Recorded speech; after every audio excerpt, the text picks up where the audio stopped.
Bismillahirrahmanirrahim. Assalamualaikum warahmatullahi wabarakatuh. Waalaikumsalam warahmatullahi wabarakatuh. Selamat pagi semuanya. Kaifa halukum? Alhamdulillah. Iya, teman-teman sekalian, mungkin hari ini kita akan belajar mengenai materi fikih yang judulnya itu hudud dan hikmahnya. Tetapi sebelum kita mulai pelajaran, lebih baiknya kita berdoa terlebih dahulu. Di sini siapa ketua kelasnya?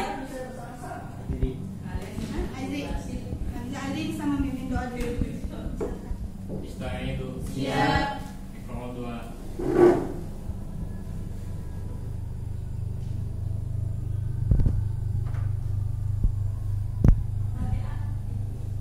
Selamat. Assalamualaikum warahmatullahi wabarakatuh.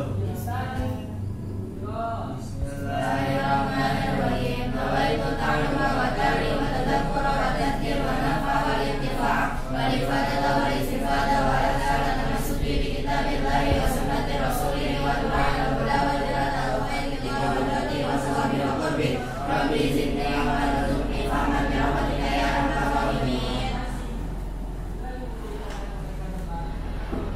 Sebelum mulai pelajaran, kakak bakal absen satu persatu dulu ya. Yang hadir, silakan bilang hadir atau hadiroh, oke? Muhammad Naufal Muzaki, Hadir. Azri Febriansyah, Hadir. Muhammad Fauzan Syah, Muhammad Fauzi Syah, Kiara Hilwa, Siti Sulis Nuraini, Tiara, Siti Najmi Julianti. Berarti hadir semua ya, sehat semua ya. Nah, kita jaga kesehatan di musim pandemi ini, apalagi sekarang musim pancaroba yang bisa menyebabkan banyak penyakit. Jadi jaga-jaga kesehatannya, makan yang bergizi, jaga istirahat yang cukup, oke? Nah, langsung aja ke materinya ya. Nah, sekarang kita akan membahas tentang hudud dan hikmahnya. Di sini ada yang tahu nggak apa itu hudud? Bukan hudud rokok ya. Sini ada hudud.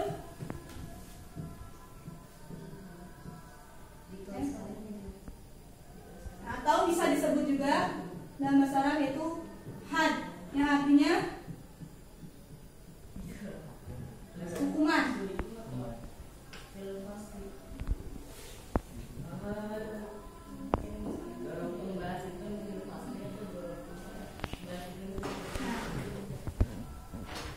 Hudud adalah bentuk jama dari kata had yang berarti pembatas antara dua hal. Nah, menurut istilah syar'i, hudud adalah hukuman-hukuman tertentu yang telah ditetapkan Allah sebagai saksi hukuman terhadap pelaku-pelaku tindak kejahatan selain pembunuhan dan penganiayaan. Nah, tujuan dari hudud yaitu mewujudkan kemaslahatan umat. Jadi hudud itu hukuman yang sudah ditetapkan oleh Allah dalam Al-Quran. Jadi kayak misalnya pembunuhan, yaitu hukumannya dirajam. Terus yang mencuri dipotong tangan, yang berzina juga dirajam. Jadi hukuman yang telah ditetapkan oleh Allah sebagai saksi hukum terhadap pelaku tindak kejahatan. Yang dimana tujuan dari hudud itu adalah mewujudkan kemaslahatan umat agar menciptakan manusia-manusia yang tenteram, kehidupan yang nyaman. Jadi dengan adanya hudud atau hukuman kepada pelaku kejahatan.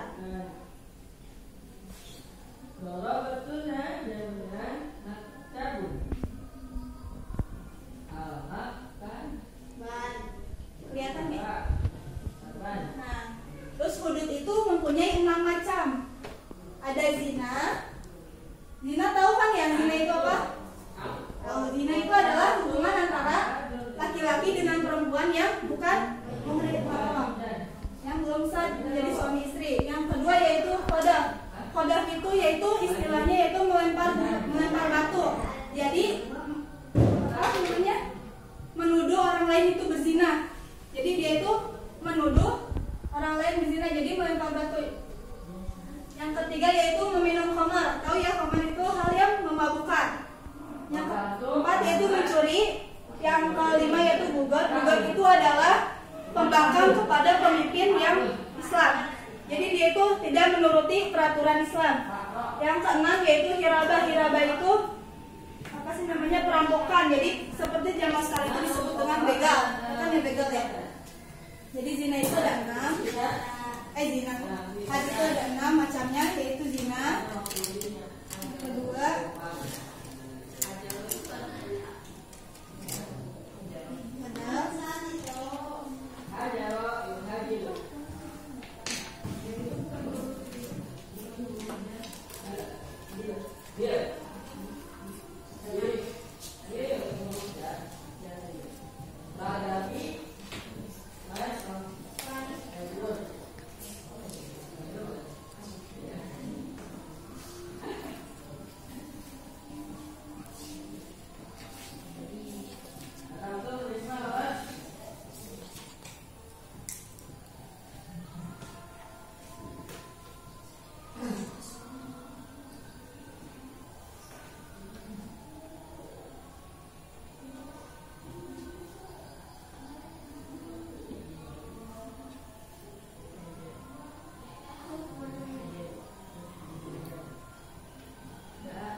mungkin dari 6 macam had ini kakak nggak akan bahas semua karena keterbatasan waktu.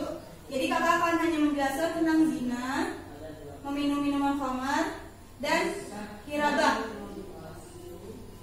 Yang pertama yaitu zina. Zina adalah perbuatan bersenggama antara perempuan dan laki-laki yang bukan mahramnya atau pasangan yang belum halal. Jadi udah tahu bersama ya, kalau zina itu perbuatan yang haram, yang tidak diperbolehkan oleh Islam. Sebagaimana dalam surat Al-Isra ayat 32 yang berbunyi, A'udzubillahi minasyaitonirrajim, Bismillahirrahmanirrahim. Wala taqrabu zina innahu kana fahisatan wa sa'a sabila. Artinya, dan janganlah kamu mendekati zina, sesungguhnya zina adalah sesuatu perbuatan yang keji dan suatu jalan yang buruk. Nah, di sini dijelasin dalam surat Al-Isra ini, jangan kamu mendekati zina. Jangankan untuk berbuat zina ya, mendekatinya aja nggak boleh. Jadi apa nih perbuatan yang mendekati zina? Siapa yang tahu? Perbuatan yang mendekati zina. Contohnya apa? Hah? Ya, misalnya pacaran. Lalu ikhtilat, ya ikhtilat tahu kan?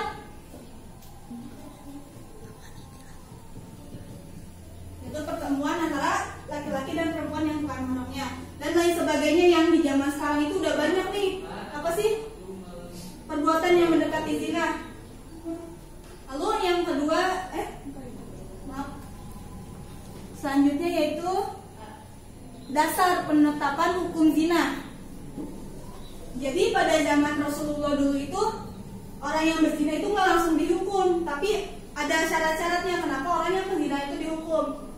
Nah, penetapan hukum zina itu yang pertama wajib adanya 4 orang saksi laki-laki yang adil. Jadi ada 4 orang saksi laki-laki yang adil yang menyatakan bahwa orang dua itu yang laki-laki dan perempuan itu berzina.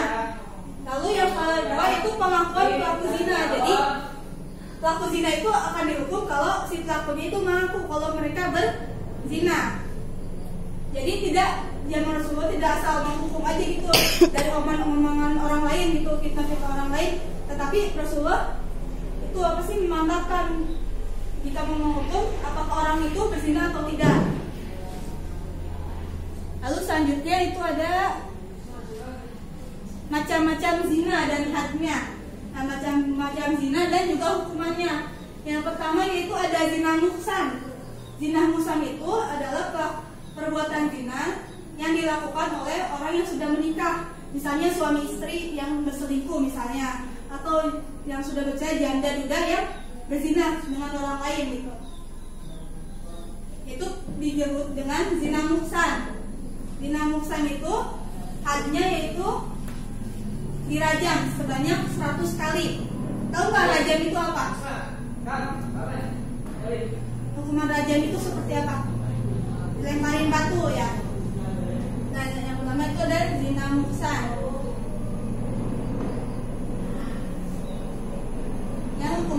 dirajam sebanyak 100 kali sampai dia mati atau meninggal. Nah, dirajam itu dengan batu ukuran sedang, tidak dengan yang kecil atau yang besar. Kenapa dengan ukuran sedang? Kalau yang kecil itu akan memperlama dia untuk mati. Tetapi kalau yang langsung besar itu dia akan mati secara otomatis, jadi tanpa adanya efek jerak kepada pelaku. Jadi zina muhsan dirajam sebanyak 100 kali. Ada yang kedua yaitu zina ghairu muhsan, yaitu perbuatan zina yang dilakukan oleh seorang yang belum pernah menikah. Jadi zina muhsan itu seperti remaja-remaja yang belum pernah menikah, zina ghairu muhsan ya, dilakukan oleh remaja-remaja yang belum pernah menikah. Misalnya kayak kalian ini siswa kan belum pada menikah ya. Nah itu kalau kalian berbuat zina itu namanya zina ghairu muhsan. Nah, had bagi penzina ghairu muhsan baik laki-laki ataupun perempuan yaitu cambukan sebanyak 100 kali. Nah dulu kalau pada zaman Rasulullah itu dicambuk dengan pelepah kurma. Tahu kan yang pelepah kurma yang udah kering itu dicambuk sebanyak 100 kali.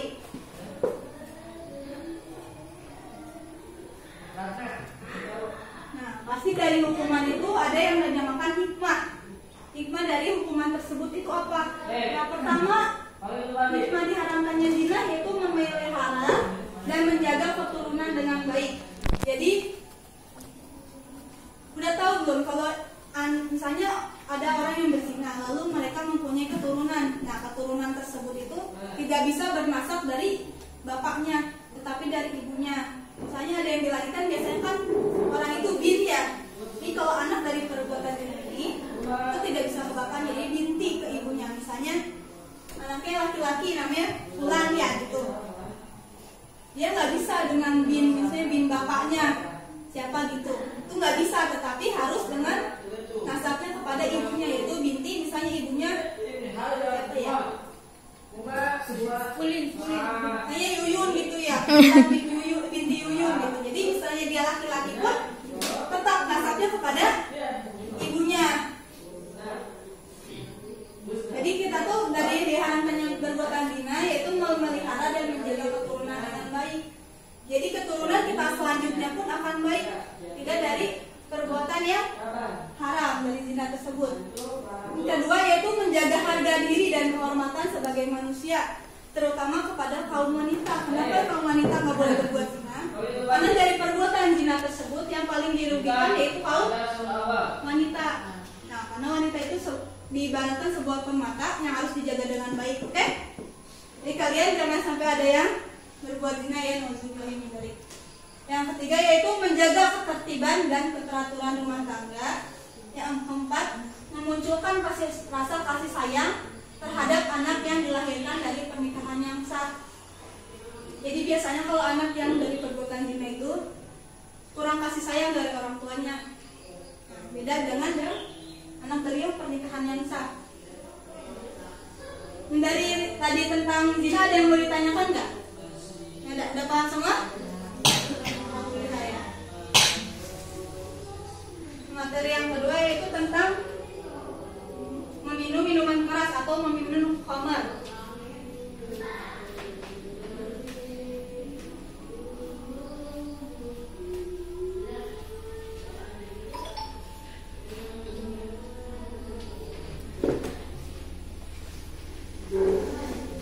Nah, di sini bisa dibaca ya, meminum minuman keras. Pengertian khamar. Khamar adalah segala jenis minuman atau selainnya yang memabukkan dan menghilangkan fungsi akal. Jadi khamar di sini nggak hanya minuman, tetapi bisa juga berbentuk makanan. Misalnya kayak ganja ya, terus narkoba. Kalau minuman saya khamar, terus miras dan sebagainya yang bisa menghilangkan fungsi akal. Jadi membuat akal itu gak berfungsi. Tahu kan kayak mabok gitu ya. Jadi hal yang memabukkan itu disebut dengan khamar. Nah, hukum khamar yang pasti, udah pasti ya, haram. Sebagaimana dalam hadis riwayat Muslim yang berbunyi kullu muskirin khamrun wa kullu muskirin haramun. Setiap yang memabukkan adalah khamar dan setiap yang memabukkan adalah haram. Jadi di sini udah secara tegas ya, apapun yang memabukkan itu hukumnya haram. Jadi minum khamar yang pasti hukumnya haram.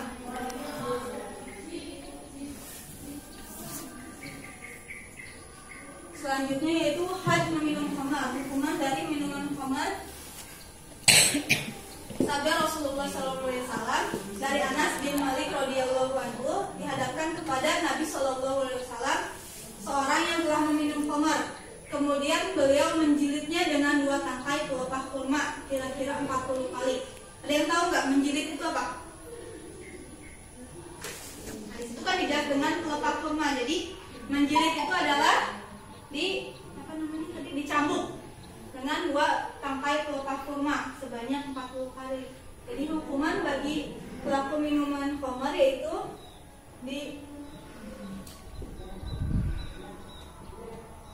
dicambuk sebanyak 40 kali dengan pelepah kurma.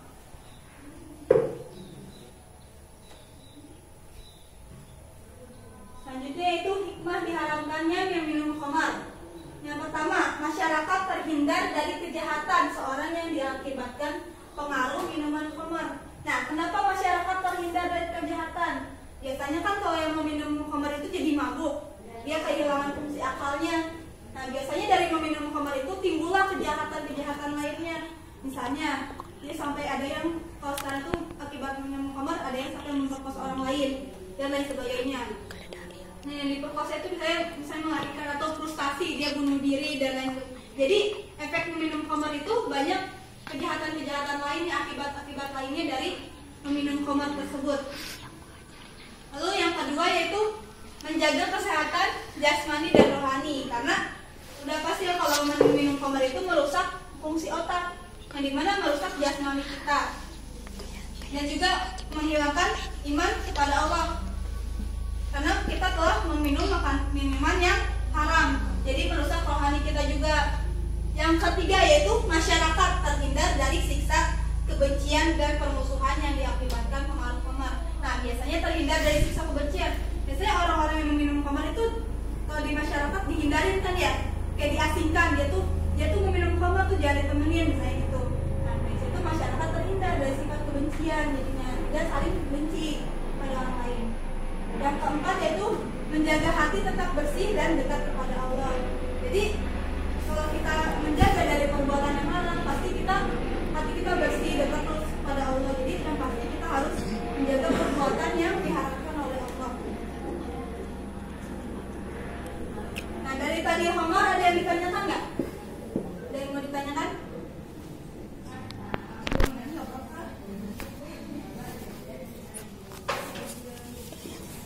Tidak ada yang ditanyakan ya? Sudah paham? Nah, materi yang terakhir yaitu tentang kirabah.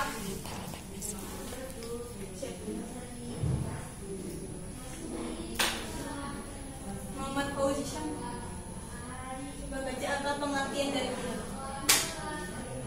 Itu mengambil orang lain untuk menggunakan cara kekerasan atau mengancam pemilik harta dengan senjata dan terkadang disukai dengan pembunuhan. Itu disebutkan kan ya, hiraba itu mengambil harta orang lain atau mencuri harta orang lain dengan cara kekerasan atau mengancam, jadi secara paksa yang bisa menyebabkan pembunuhan atau luka-luka dan lain sebagainya. Jadi kalau zaman sekarang bisa kita kenal dengan istilah begal, kan ya? Begal itu biasanya dia mencuri atau pengen merampok, tapi ujungnya dia membunuh juga atau menyebabkan luka-luka atau kecelakaan dan sebagainya. Nah, hukum kirabah sudah pasti nih, dosa besar. Karena yang dia lakukan ada 2 hal di sini, yaitu pertama adalah mencuri, yang kedua itu membunuh. Jadi dosanya double nih kalau kirabah. Itu telah mencuri dan membunuh. Aduh, nggak kebaca.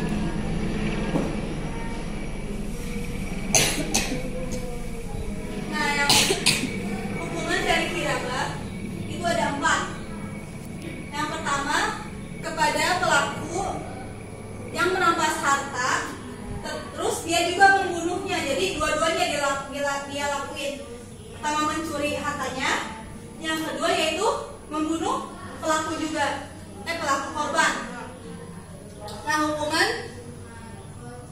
bagi pelaku yang membunuh dan mencuri tersebut yaitu dihukum mati kemudian disalib. mohon disalib. Nah, hukumannya itu hukuman mati kemudian disalib.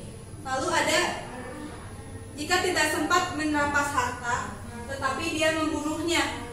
Nah, hukuman bagi pelaku tersebut yaitu tidak merampas harta tetapi dia membunuhnya, yaitu sama dengan tadi yang sebelumnya itu hukuman mati tetapi tidak disalib, jadi hanya dihukum mati. Yang ketiga yaitu jika dia merampas hartanya tetapi dia tidak membunuhnya. Hukumannya itu jadi sama dia mencuri ya, jadinya tidak hanya merampas tetapi tidak membunuh, yaitu dipotong tangannya dan kaki secara bersilang. Jadi misalnya yang dipotong tangan kanan, nah kaki yang dipotong yaitu kiri, atau sebaliknya yang potong tangan kiri, jadi kakinya itu tangan kaki kanan. Lalu yang keempat, yang terakhir yaitu dia tidak berhasil mencuri dan tidak membunuh. Jadi kejadian hiraba ini nggak berhasil, gagal bagi dia gitu. Nah, hukumannya itu di penjara bagi pelaku tersebut. Makanya melakukan hiraba itu nggak enak, apalagi yang terakhir udah nggak ada apa-apa tapi di penjara ya. Yang terakhir yaitu hikmah diharamkannya had. Hikmah dari had hiraba. Nah, yang pertama, seorang tidak akan mudah mengambil barang orang lain. Jadi dengan adanya had tersebut, hukuman tersebut, misalnya orang lain jadi takut untuk mengambil harta orang lain. Jadi kalau misalnya ada yang mau ambil nih, mikir-mikir dulu, nanti kalau anak mencuri nanti bisa ini nih melakukan hiraba, bisa dibunuh, dihukum mati dan lain sebagainya. Jadi si pelaku itu akan takut, jadi nggak akan mudah mengambil barang orang lain. Nah, yang kedua yaitu seseorang akan memahami betapa hukum Islam benar-benar melindungi hak milik seseorang. Jadi hukum Islam itu sudah ditetapkan oleh Allah. Yang pasti hukum Allah itu pasti benar ya. Jadi dengan hukum Islam benar-benar melindungi hak milik seseorang, jadi seseorang itu akan merasa aman. Jadi kalau nggak akan takut sih kalau akan dicuri dan sebagainya.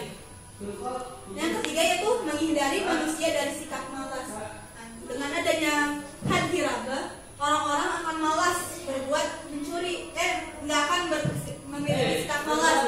Dia akan lebih rajin mencari rezeki yang halal karena dia tidak akan mencuri dan melakukan hiraba. Yang keempat itu membuat gerak pelaku sehingga mendorong mencari rezeki yang halal. Tentunya dengan adanya hiraba, orang itu akan terdorong mencari rezeki yang halal, tidak akan melakukan hiraba. Selanjutnya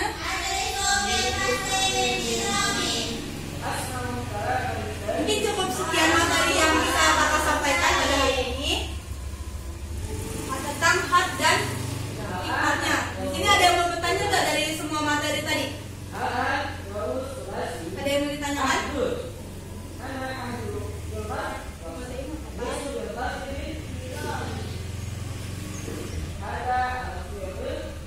Ada yang ditanyakan nggak?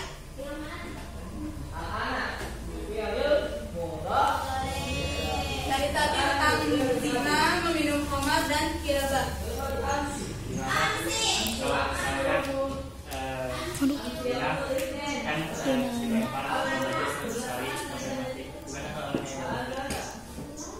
Kan di situ diterangkan hukuman mati. Jadi kita melempar itu dengan batu yang sedang.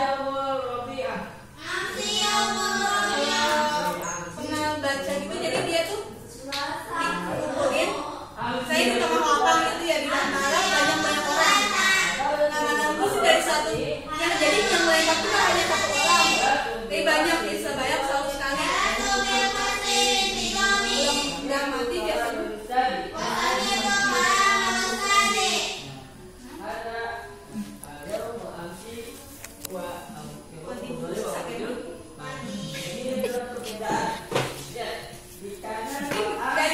Misalnya dia nggak mati juga, tetapi tetap dengan 100 batu itu. Jadi pastinya kan ya, kalau dari dilemparin batu itu dia akan menimbulkan efek jerah ya. Terus yang nonton yang lainnya juga dia akan takut tuh, akan berbuat zina. Karena kalau berbuat zina dia akan dilemparin batu sebanyak 100 juga. Tapi kalau nggak mati, tetapi dia bisa menimbulkan hikmah yang lainnya. Jadi yang lainnya itu nggak akan melakukan zina, dan si pelaku zina itu akan takut gitu melakukan perbuatan zina. Yang meskipun dia tidak mati, tetapi dia mendapat pelajaran dari hukuman tersebut. Mungkin kayak gitu. Ada lagi? Yang perempuan yang kuat? Ada?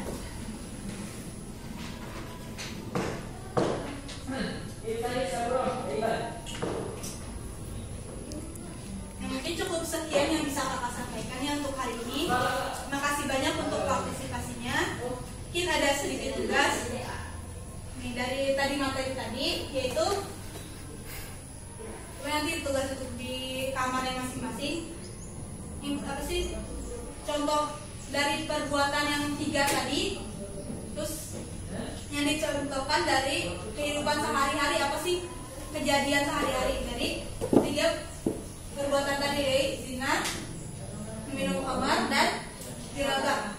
Nah, kejadian hari-hari itu contoh dari perbuatan itu apa? Ini cukup sekian dari saya ya. Tetap jaga kesehatannya, belajar yang semangat, dan jangan malas-malasan biar bisa mencapai cita-cita. Cukup sekian dari saya. Wassalamualaikum.